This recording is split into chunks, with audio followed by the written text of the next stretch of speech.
عائشہ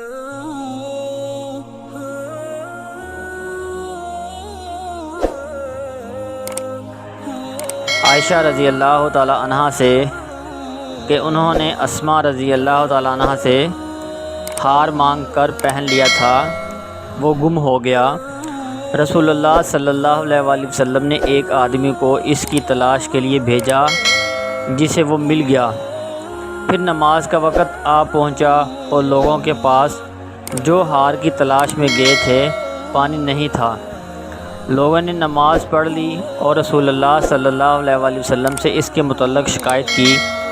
پس اللہ تبارک و تعالیٰ نے تیمم کی آیت اتاری، جسے سن کر اسید بن حضیر نے عائشہ رضی اللہ تعالیٰ عنہ سے کہا، آپ کو اللہ بہترین بدلہ دے، واللہ جب بھی آپ کے ساتھ کوئی ایسی بات پیش آئی جس سے آپ کو تکلیف ہوئی تو اللہ تعالیٰ نے آپ کے لیے اور تمام مسلمانوں کے لیے اس میں خیر پیدا فرما دی۔